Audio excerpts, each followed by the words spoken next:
የኢራን እስላማዊ ሪፐብሊክ ኢንፎርሜሽን ካውንስል ዋና ዳይሬክተር የሆኑት አሊማህ አዚዚ በአልጀዚራ ድረገጽ ላይ አንድ ዘለግ ያለ ጽሑፍን አስነብበዋል። ጽሑፋቸው የሚያጠነጥነው ደግሞ በምን ጉዳይ መሰላችሁ? ጦርነቱ አሜሪካ በፈለገችው መንገድ መሄድ ያልቻለበት 7 ምክንያቶች ላይ ነው የሚያጠነጥነው የአሊማህ አዚዚ ዋናው ጽሑፍ ማለት ነው። አዚዚ ዋሽንግተን 7 ዴድሊ የሆኑ ስህተቶችን ሰርታለች ሲል ይከራከራል። እነዚህ 7 ያላቸው ነገሮችን በቅደም ተከተል ሲያስቀምጣቸው ደግሞ የመጀመሪያው ከዚህ ቀደም የዛሬ ዓመት ገደማ የዛሬ 9-10 ወር 11 ወር አካባቢ ገደማ የተካሄደውን የ12 ቀናቱ ጦርነት መሰረት በማድረግ አሜሪካ የያዘችው የተሳሳተ ድምዳሜ ነው ይላል። ሁለተኛ ደረጃ ደግሞ የኢራን ስትራቴጂክ ለውጥን ችላ ማለቷ ነው ይላል። በሶስተኛ ደረጃ ደግሞ የኢራን ወታደራዊና የመከላከያ አቅም ሚስ ካልኩሌት ማድረግ ወይም በስህተት መገንዘብ ወይም መመዘን ነበር ይላል። ስለ ኢራን የውስጥ ሁኔታ የነበሩ የተሳሳቱ ግምቶችም ሌላኛው አራተኛው ፋክተር ነው ብሎ አስቀምጦታል። ከዛ ባሻገር የአክሲስ ኦፍ ሬዚስታንስ ቅንጅትም አቅልሎ መመልከት በአሜሪካ በኩል ነበረ። የኢራን የሀገር ውስጥና ዓለም አቀፍ ግፊቶች መጨመርም አሜሪካ ከሰራቻቸው ስህተቶች ወይም ሚስ ካልኩሌሽኖች አንዱ ነበር ይላል። ስድስተኛው ነው። የሰባተኛው ደግሞ በአሜሪካ ወታደራዊ ውሳኔ ሰጪ መዋቅር ውስጥ የተፈጠረው አለመግባባትና ውጥረትም አሜሪካ 7 ዴድሊ የሆኑ ሚስቴኮችን እንድትሰራ አድርጓታል ሲል የኢራን እስላማዊ ሪፐብሊክ ኢንፎርሜሽን ካውንስል ዋና ዳይሬክተር የሆነው አሊማህ አዚዚ በስፋት አልጀዚራ ላይ አስፍሯል። ታዲያኛም ዛሬው ጥንቅራችን በእነዚህ ነጥቦች ዙሪያ ነው የምናነሳው። እየተባለ እንዳለው የኢራኑ የኢንፎርሜሽን ካውንስል ዋና ዳይሬክተር አሊማህ አዚዚ ያሉት እንዳለው አሜሪካ ጦርነቱ እሷ በፈለገችው መንገድ እንዳይሄድ ሰራቻቸው የተባሉ 7 ምክንያቶች ወይም ስህተቶች ጦርነቱ ከአሜሪካ ቁጥጥር ውጭ እንዲሆን አድርጎታል ወይስ ስቲል አሁንም አሜሪካ ጦርነቱን በቁጥጥሯ ስር አድርጋ ነው ያካሄደችው? አሁንም የድርድር ሂደቶቹ በአሜሪካ እጅ ላይ ናቸው ያሉት ወይ የሚሉትን ጥያቄዎች እያነሳን ዘለግ ያለ ቆይታ እናደርጋለን። አብራችሁን በመቆየት እንድትከታተሉን ደግሞ በክብር እንጋብዛለን። የገበያ ሚዲያን የዩቲዩብ ገጽ ሰብስክራይብ ማድረጋችሁ እንዳትዘነጉ፣ ቪዲዮውን ላይክ አድርጉ። ሐሳብ አስተያየታችሁን ደግሞ በኮሜንት መስጫው ላይ እንድታስቀምጡልን እጋብዛችኋለሁ። ከተከታይ አጭር መሸጋገሪያ በኋላ ተመልሰን ስንመጣ በዝርዝር ጉዳዮች ነው የሚሆነው። ስለዚህ አብራችሁን ቆዩ። እንኳን አደረሳችሁ። በመሃል አዲስ አበባ በመስቀል ፍላወርና በቦሌ ጋዜቦ አደባባይ በግንባታ ላይ ያሉ ዘመናዊና ጥራታቸውን የጠበቁ አፓርትመንት እንዲሁም የንግድ ሱቆችን በተመጣጣኝ ዋጋ ባለ 1 መኝታ ከ55 ካሬ ጀምሮ ባለ 2 መኝታ ከ77 ካሬ ጀምሮ በ20% ቅድመ ክፍያ ያለምንም የዋጋ ጭማሪ አለያም 50% ለሚከፍሉ ደንበኞቻችን ከ5% እስከ 15% ቅናሽ አድርገናል። እንዲሁም የንግድ ሱቆችን ከ10 ካሬ ጀምሮ ከ2.3 ሚሊዮን ብር ጠቅላላ ክፍያ ጀምሮ ማግኘት ይችላሉ። በመስቀል ፍላወር ግንባታቸው 95% የተጠናቀቁና የተናጠል ካርታ የተዘጋጀላቸውን ባለ 3 መኝታ 153 እንዲሁም 167 ካሬ ቤቶችን ከምቹ አከፋፈል ጋር እኛ ጋር ያገኛሉ። ለበለጠ መረጃ ከታች ባለው ስልክ ይደውሉ። በታሪክ ውስጥ ግዙፍ መንግስታት የሚወድቁት በጠላቶቻቸው ጥንካሬ ብቻ አይደለም፣ በራሳቸው የተሳሳተ ግምትና ትዕቢትም ጭምር ነው። በአሜሪካ እስራኤልና በኢራን መካከል የተቀሰቀሰው ለሳምንታት የዘለቀው ጦርነት ደግሞ በትክክል የዚህ እውነታ ማሳያ ነው ብሎ የሚከራከሩ በርካቶች ናቸው። ጦርነቱ ሲጀመር በፔንታጎንና በዋይት ሃውስ ቢሮዎች ውስጥ የነበረው ስሜት ድል አይቀሬ ነው፣ በአጭር ጊዜ ውስጥ ሙሉ ድል እናሳካለን የሚል ነበር።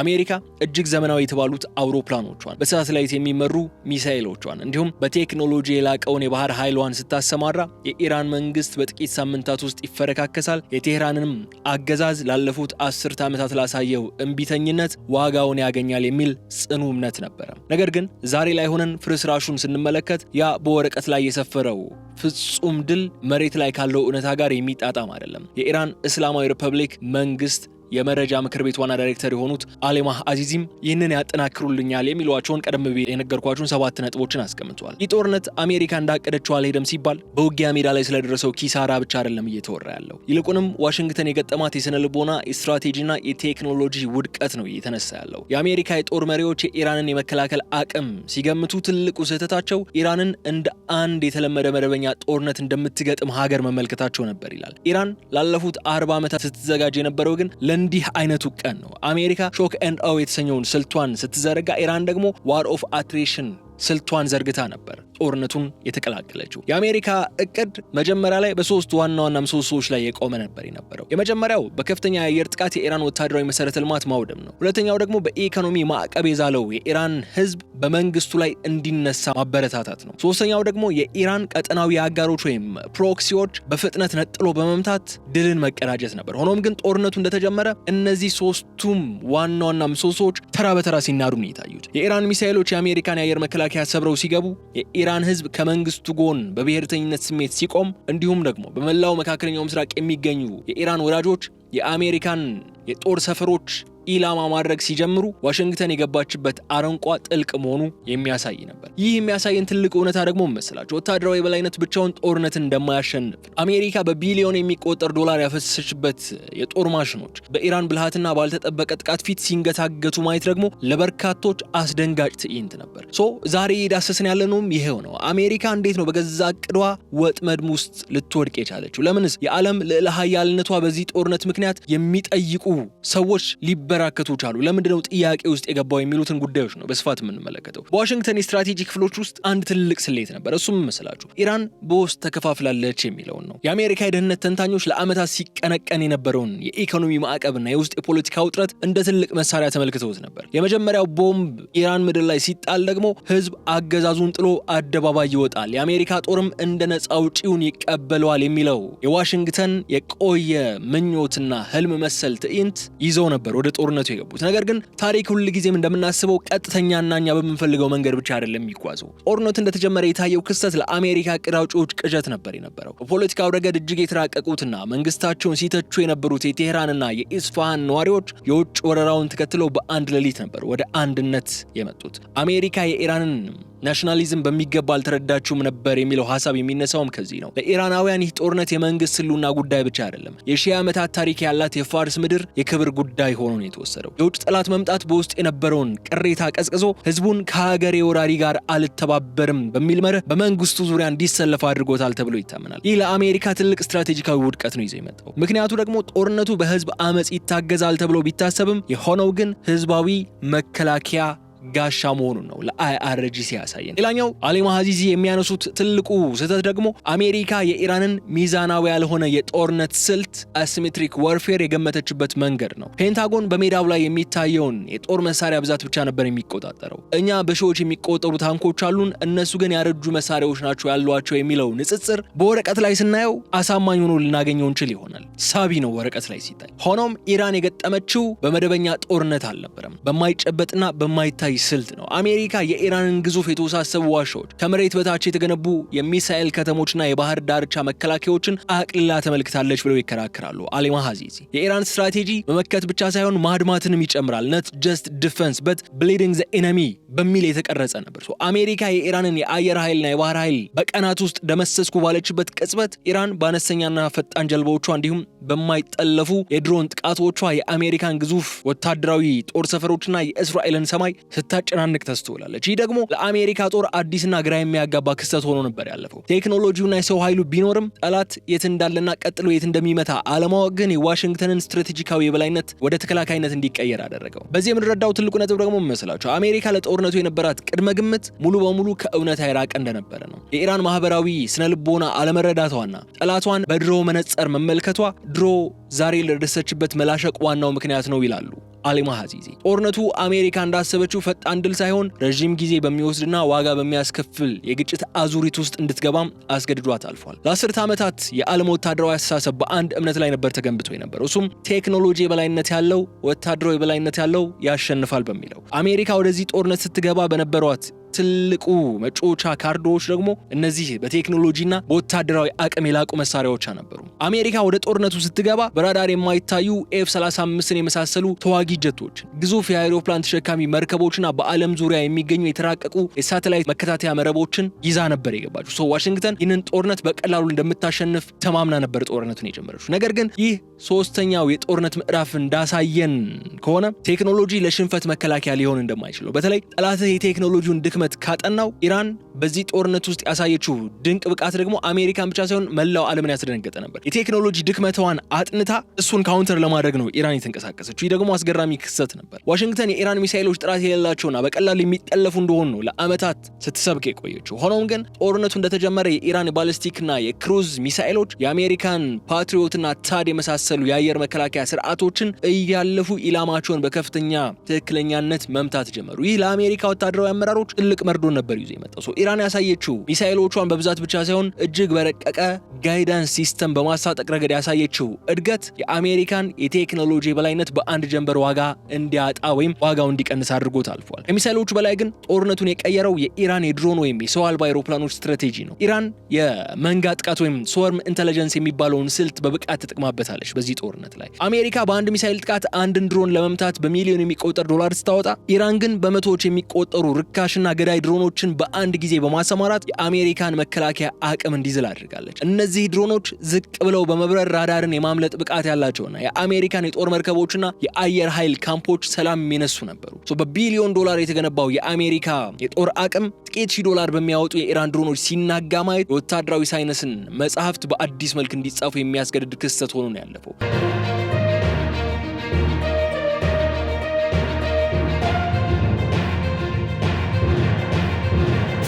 ኢራን የፈጠረችው ሌላው አስገራሚ ነገር ደግሞ የኤሌክትሮኒክ ወርፌር ስልት ነው። አሜሪካ በሳተላይትና በጂፒኤስ ላይ ያላትን ጥገኝነት የተረዳችው ኢራን እነዚህን ምልክቶች በማደናቀፍና የጠላትን መገናኛ በመጥለፍ የአሜሪካን ድሮኖችና ሚሳኤሎች አቅጣጫ እንዲስቱ በከፍተኛ ሁኔታ ስትጥር ተስተውላለች። ይህ ደግሞ አሜሪካ የማይታዩ የምትላቸውን መሳሪያዎቿ እንኳን ለኢራን አይን ግልጽ የመሆን እድልን ከፍቶላቸው ነበር። በዚህ የምንረዳው ደግሞ መሰላችሁ ጦርነት የሚያሸንፈው የመሳሪያ ውድነት አይደለም፣ የመሳሪያው ውጤታማ አጠቃቀም ነው። አሜሪካ በቴክኖሎጂዋ ተማምና ስትገባ፣ ኢራን ደግሞ በቴክኖሎጂው ድክመት ላይ ተመርኩዛ ተዘጋጅታ ነበር።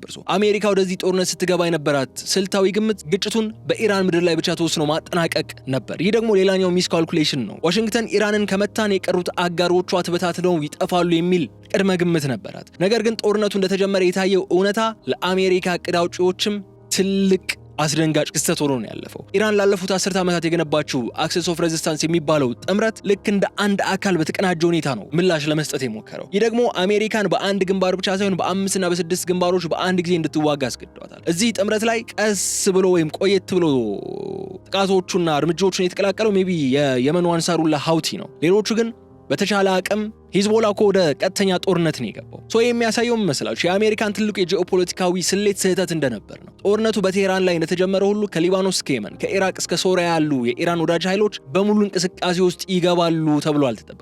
አሜሪካ በድንገት ራሷን ያገኘችው በየቀኑ በሚሳኤል በሚደበደቡ የጦር ሰፈሮቿን መካከል ነው። በኢራቅ የሚገኙ የአሜሪካ ካምፖች፣ በሶሪያ ያሉ የነዳጅ ማውጫዎችና በቀይ ባህር ላይ የሚንቀሳቀሱ የጦር መርከቦች በሙሉ የጥቃት ኢላማ ሊሆኑ የሚችሉበት እድል ነበረ በጦርነት። አሜሪካ ኃይሏን ወደ ኢራን ለመላክ ስታስብ በጀርባዋ ያሉትን እነዚህ ኃይሎች ለመመከት መላላጥ ጀመረች። ይህም ጦርነቱን ክፍለ አህጉራዊ ቃጠሎ እንዲያስነሳ አደረገው። በተለይ በየመን የሚገኙት የሁቲ አማጽያን ያሳዩት ድፍረትና አቅም የአሜሪካን የባህር ኃይል የበላይነት ጥያቄ ውስጥ የከተተ ነበር። ኢራን ጦርነቱ ወደ ወዳጆቿ በማጋራት የአሜሪካን ጦር በተለያዩ ቦታዎች እንዲበታተንና ትኩረቱን እንዲያጣ ጥራለች።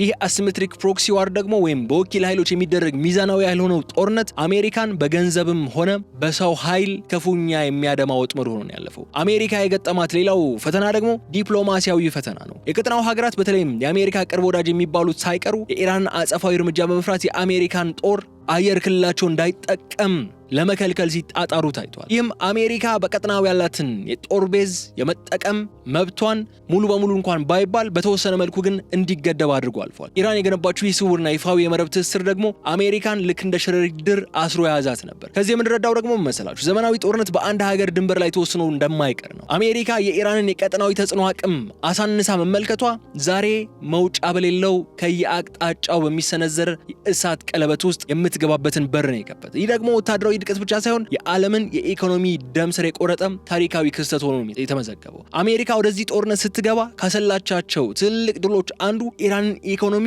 ሙሉ በሙሉ ሽባ ማድረግና በዚያም የሀገሪቱን ጦር ማሽን ማቆም ነበር። ዋሽንግተን ለዓመታት ስትጠቀምበት የነበረው የኢኮኖሚ ማዕቀብ ስልት በዚህ ጦርነት ወቅት የተገላቢጦሽ ውጤት ነው ያመጣው። ጦርነቱ እንደተጀመረና የመጀመሪያው ሚሳኤል ከተኮሰ በኋላ ሆርሙዝ ሰርጥ በተፈጠረው ሁኔታ ምክንያት የዓለም የነዳጅ ገበያ ታይቶ በማይታወቅ ሁኔታ ነው የተናወጠው። አሜሪካ የኢራንን የነዳጅ ሽያጭ ወደ ዜሮ አወርዳለሁ ብላ ስትፎክር ኢራን ደግሞ የዓለምን የነዳጅ መስመር ቁልፍ በእጄ ይዣለሁ የሚል መልስ ነው የሰጠችው። የሆርሙዝ ጉዳይ ስቲል ዛሬም ድረስ መነጋገሪያ ነው። ዛሬ ጠዋት ሆርሙዝ በይፋ ተከፍቷል የሚሉ መረጃዎች ስንሰማ እንዳልነበር አሁን ደግሞ በድጋሜ ሆርሙዝ ዝግ ነው። ለምን? አሜሪካ በቃሏ መሰረት እየተገኘች አይደለም የሚል ነጥቦች ነው የተነሱት።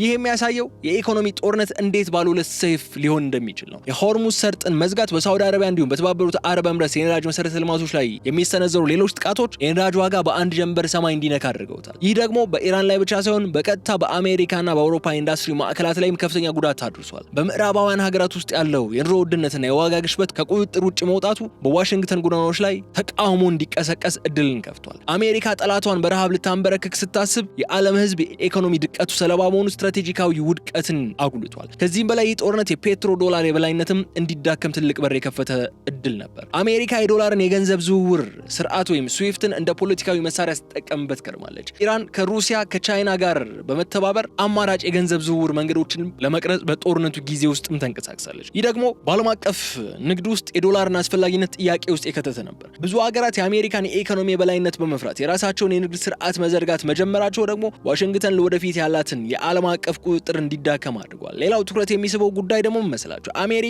በጦርነቱ ላይ የምታወጣው እጅግ ከፍተኛ የሆነውን ወጪ ነው። አንድ የኢራን ርካሽ ድሮን ለመምታት በሚሊዮን የሚቆጠር ዶላር የሚያወጣ ሚሳኤል መጠቀም የአሜሪካን ግምጃ ቤት ክፉኛ እያደማው ሄዷል። ይህ የሀብት መመናመን አሜሪካ ረጅም ጊዜ የሚፈጅ ጦርነት የመቋቋም አቅም የላትም እንዴ ተብሎ ጥያቄ እንዲነሳ አድርጓል። በሌላ በኩል ደግሞ ኢራን በትንሽ ወጪ ከፍተኛ ጉዳት በማድረስ የብልሃተኛ ኢኮኖሚ ወይም ሬዚላንት ኢኮኖሚ ተምሳሌት ሆና ነው የቀረበችው። ከዚህ ያየነው የተረዳነው ጉዳይ ደግሞ ዘመናዊ ጦርነት በወታደራዊ ጡንቻ ብቻ ሳይሆን በገበያ ግብግብም እንደሚወሰን ነው። አሜሪካ የኢራንን ኢኮኖሚ ልታጠፋ ስትነሳ የዓለምን የኢኮኖሚ ስርዓት አደጋ ላይ መጣሏ የወዳጆቿን ድጋፍ እንድታጣ አድርጓታል። ይህ የኢኮኖሚ መንገታገት ደግሞ አሜሪካ በዓለም አቀፍ ዲፕሎማሲ መድረክ ላይ ብቸኛ እንድትሆንና አዲስ የኃይል አሰላለፍ እንዲፈጠር ምክንያት ሆኗል። ታይቶ በማይታወቅ ሁኔታ እኮ የአሜሪካ የሁል ጊዜም አጋር ምንላቸው አውሮፓ ሀገራት ከአሜሪካ በተቃራኒ ሲሰለፉ እንደነ ፍራንስ የመሳሰሉ ሀገራት ጭራሽ በሴኩሪቲ ካውንስሉ ቬቶ ድምጻቸውን በመጠቀም አሜሪካ በሌሎች አጋሮቿ በኩል የምታቀርባቸውን የውሳኔ ሀሳቦች ድምጽን በድምጽ የመሻር መብታቸውን ተጠቅመው ሲሽሩ ሲቃወሙ የታዘብንበት ጦርነት ነበር ያለፈው። ለብዙ አስርት ዓመታት አሜሪካ በዓለም መድረክ ላይ ልዕለ ኃያል ነበረች፣ አሁንም ስቲል ነች። ይህ የሚያጠራጥር ጉዳይ አይደለም። ማንኛውም ጦርነት ስትጀምር ከጎኗ የሚቆሙ የአውሮፓና የሌሎች አህጉራት ወዳጆች አሸን ነበሩ የአሜሪካ። ነገር ግን ይህ ጦርነት የታሪክ አቅጣጫን ቀያሪ ሆኖ ነው ያለፈው። ዋሽንግተን ጦርነቱን ስትጀምር የዓለም ድጋፍ በቀላሉ አገኛለሁ ብላ ብታስብም የሆነው የተፈጠረው ነገር ግን በተቃራኒ ነው። አሜሪካ ዛሬ ራሷን ያገኘችው በዲፕሎማሲያዊ መስክ እጅግ ተገላና አጋር ያጣች መስላ ነው። ይህ መገለል ደግሞ በባዶ ቦታ አልቀረም። ይልቁንም አዲስና ጠንካራ የኃይል አሰላለፍ እንዲፈጠርም በር የከፈተ ነበር የሆነው። የሚያሳየን መሰላችሁ የታሪክ ትልቁን ሽግግር እየተመለከትን መሆኑን ነው።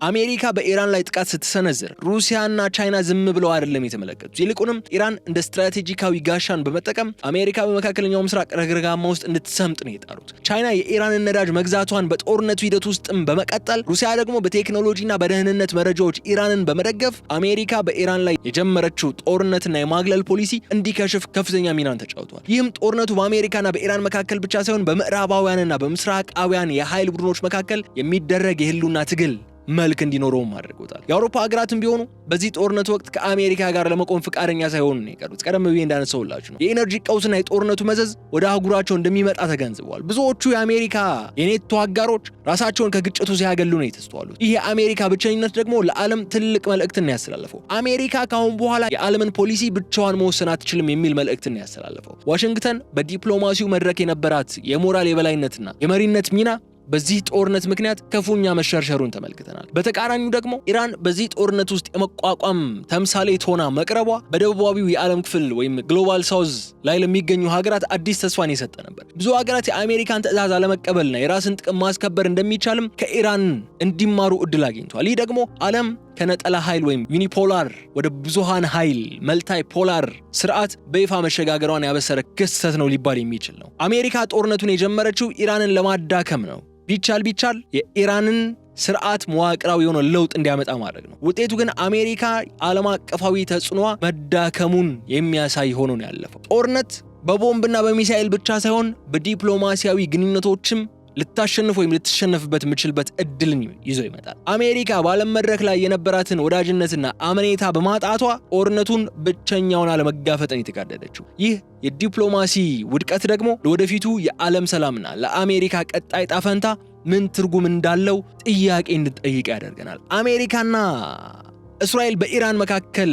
ያደረጉት ጦርነት ዋሽንግተን ለምንድነው እንዳቀደችው ያለ አይደላት የሚለውን ጉዳይ በስፋት ስናነሳው ቆይተናል። ቀደም ብዬ እንደነገርኳችሁ 7 ዋና ዋና ነጥቦች ናቸው። ቅድም ሰፋ ባለ መንገድ የሄድንባቸው ነገር ግን ኪ ፖይንቶቹ 7 ናቸው። አንደኛው እንዳልኳችሁ ነው ያለፈው የ12 ቀናት ጦርነት መሰረት በማድረግ አሜሪካ የያዘችው የተሳሳተ ድምዳሜ ነው። ሁለተኛው የኢራን ስትራቴጂክ ለውጥ ችላ ማለት ነው። ሶስተኛው የኢራንን ወታደራዊና የመከላከያ አቅም በስህተት መመዘን ነው። አራተኛው ስለ ኢራን የውስጥ ሁኔታ የነበሩ የተሳሳቱ ግምቶች ናቸው። አምስተኛው የአክሰስ ኦፍ ሬዚስታንስ ቅንጅት አቅልሎ መመልከት ነው። ስድስተኛው የሀገር ውስጥና ዓለም አቀፋዊ ግፊቶች መጨመርን አቅልሎ ማየት ነው። ሰባተኛው ደግሞ አሜሪካ ወታደራዊ ውሳኔ ሰጪ መዋቅር ውስጥ የተፈጠረው አለመግባባት ነው። በርካታ የአሜሪካ ከፍተኛ መኮንኖች እኮ በጦርነት መሃል መባረራቸው እኮ የምናውቀው ነው። እነዚህ ዋና ዋና 7 ምክንያቶች ዋሽንግተን ጦርነቱን እንዳቀደችው እንዳይሄድላት አድርገዋል ሲሉ የኢራን እስላማዊ ሪፐብሊክ ኢንፎርሜሽን ካውንስል ዋና ዳይሬክተሩ አሌማ አዚዚ በስፋት የአልጀዚራ ሀተታቸው ላይ አስፍሮታል። አሁን ግን ወደ ድምዳሜያችን ስንሄድ አንድ ትልቅ ጥያቄ ማንሳት ግድ ይለናል። ከዚህ በኋላስ ምን ይሆናል የሚለው ጥያቄ ማንሳት ግድ ይለናል። ሁሌም እንደምናደርገው ይህ ጦርነት በአንድ ቀጠና ላይ የተደረገ ግጭት ብቻ አይደለም። ላለፉት 80 ዓመታት ዓለምን ሲመራ የነበረው የምዕራባውያን የበላይነት ማብቂያ ምልክት ሆኖ ሊመዘገብ የሚችል ጦርነት ነው። አሜሪካ በዚህ ጦርነት ያጣችው የወታደሮቿ ቁጥርና በቢሊዮን ዶላር የሚቆጠረው ሀብት ብቻ አይደለም። ይልቁንም ኢንቨንሲብል የሚለውን የማትደፈረዋ የማትበገረዋ የሚለውን ግርማ ሞገሷንም ፈተና ነው የተጋረጠበት። ዛሬ ዓለም አንድ ትልቅ እውነት ተረድቷል። እሱም በዘመናዊው ዓለም የቱንም ያህል ዘመናዊ መሳሪያ ቢኖር የአንድን ህዝብ የነጻነት ፍላጎትና የአንድን ሀገር ስትራቴጂካዊ ብልሃት በቀላሉ ማሸነፍ እንደማይቻል ነው። የኢራን ጦርነት ለፔንታጎን እቅድ አውጪዎችም ትልቅ መርዶ ይዞ ነው የመጣው። ጦርነቱ ግልጽ ትምህርት ነው አስተላልፎ ያለፈው። ወታደራዊ ኃይል የፖለቲካ ችግሮችን ለመፍታት ሁልጊዜም በቂና ብቸኛው አማራጭ አይደለም የሚለው ነው። ይህ ጦርነት ለአሜሪካ የቤት ስራ ነው ጥሎ ያለፈው። ዋሽንግተን ወደፊት በሌሎች ቀጠናዎች ለምታደርጋቸው ተመሳሳይ እንቅስቃሴዎች የኢራኑ ውድቀት ትልቅ ማስጠንቀቂያ ሆኖ ነው የሚቆጠረው። የቴክኖሎጂ የበላይነት ብቻውን ዋጋ እንደሌለውና የቀጠናዊ አጋሮች ወይም ፕሮክሲዎች ሚና ምን ያህል ወሳኝ እንደሆነ የኢኮኖሚ ማዕቀብ አንዳንዴ ራስን መልሶ እንደሚጎዳ አሜሪካ በሚገባ የተረዳችበት ጦርነት ሆኖ ያለፈው። ዛሬ አሜሪካ ራሷን ገምግማ የዓለምን ፖሊሲ ከአስገዳጅነት ወደ ድርድር ካልቀየረች መሰል ውድቀቶች በተለያዩ ግንባሮች ሊደገሙ እንደሚችሉ ነው መረጃዎች የሚያሳዩን። ለኢራንና ለቀጠናው ሀገራት ደግሞ ይህ ጦርነት አዲስ የራስ መተማመን የፈጠረላቸው የውጭ ኃይሎች ጣልቃ ገብነትን በጋራ መመከት እንደሚቻልና የኃይል ሚዛኑ ከምዕራብ ወደ ምስራቅ እየተገፋ መሆኑ አመላካች ሆኖ ነው የወሰዱት። አዲሱ የኃይል አስተላለፍ ደግሞ ሩሲያ፣ ቻይና፣ ኢራን ጋር የሚኖር ትስስር ያ ትስስር ደግሞ ዓለምን ወደ ብዙሃን ኃይሎች ወይም መልታይ ፖላር ወርልድ እንድትሸጋገር ያደርጋታል የሚል ጉዳይ አጽንኦት ተሰጥቶበታል። ከአሁን በኋላ ዋሽንግተን በምትሰጠው ትዕዛዝ ብቻ የምትመራ ዓለም አትኖርም የሚል ነጥብም በስፋት እንዲቀነቀን አድርጓል። በመጨረሻ ግን ይህ ጦርነት ለዓለም ሕዝብ የሰጠው ትልቁ ትርጉም ምን መሰላችሁ? ሰላም የድርድር እንጂ የጦርነት ውጤት አለመሆኑን ነው። አሜሪካ በኢራን ላይ የሞከረችው በጉልበት ነገሮችን የማስፈጸም ስትራቴጂ የከሸፈው የሀገሪቱን ውስጣዊ ጥንካሬና ታሪካዊ ዳራ ባለመረዳቷ ነው ይላሉ አሌማ አዚዚ። ዛሬ ግን ታሪክ አዲስ ምዕራፍ ነው የከፈተው። ይህ ጦርነት በዚህ መልኩ የተደመደመው በአሜሪካ ድክመት ብቻ ሳይሆን ዓለም ለውጡን ስለፈለገችም ጭምር ነው የሚሉ ድምጾችም እየሰማን ያለ ነው በዚህ ምክንያት ነው። ይህም በማለት የዕለቱን ልዩ ጥንቅራችን እዚህ ላይ እንቋጫለን። የተከበራችሁ የገበያ ሚዲያ ተከታታዮቻችን ዛሬ ቆይታ ያደረግነው በአልጀዚራ ድረገጽ ላይ የወጣውን ዘለግ ያለውን የአሌማ አዚዚ የኢራን እስላማዊ ሪፐብሊክ ኢንፎርሜሽን ካውንስል ዋና ዳይሬክተሩ ያሰፈሩት ጦርነቱ አሜሪካ በፈለገችው መንገድ እንዴት መሄድ አልቻለም፣ 7ቱ ምክንያቶች ምንድናቸው በሚል ያሰፈሩትን ጽሑፍ መሰረት በማድረግ ነው ላለፉት ደቂቃዎች ቆይታ ያደረግነው። የተከበራችሁ የገበያ ሚዲያ ተከታታዮቻችን አብራችሁኝ ስለቆያችሁ እጅግ አድርጌ ያመሰግናችኋለሁ። ቪዲዮውን ላይክ ማድረጋችሁ እንዳትዘነጉ፣ ሀሳብ አስተያየታችሁን ኮሜንት መስጫው ላይ ያስቀምጡልኝ። የገበያ ሚዲያን የዩቲዩብ ገጽ ደግሞ እንደተለመደው ሰብስክራይብ ማድረጉ እንዳይዘነጋ በማለት እዚህ ጋር እሰናበታለሁ። በቀጣይ በሌላ ጉዳይ እንገናኛለን። እስከዚያ ግን በቸር ሰንብቱልኝ። ሰላም። እንኳን አደረሳችሁ። በመሃል አዲስ አበባ በመስቀል ፍላወርና በቦሌ ጋዜቦ አደባባይ በግንባታ ላይ ያሉ ዘመናዊና ጥራታቸውን የጠበቁ አፓርትመንት እንዲሁም የንግድ ሱቆችን በተመጣጣኝ ዋጋ ባለ 1 መኝታ ከ55 ካሬ ጀምሮ፣ ባለ 2 መኝታ ከ77 ካሬ ጀምሮ በ20% ቅድመ ክፍያ ያለምንም የዋጋ ጭማሪ አሊያም 50% ለሚከፍሉ ደንበኞቻችን ከ5% እስከ 15% ቅናሽ አድርገናል። እንዲሁም የንግድ ሱቆችን ከ10 ካሬ ጀምሮ ከ2.3 ሚሊዮን ብር ጠቅላላ ክፍያ ጀምሮ ጨምሮ ማግኘት ይችላሉ።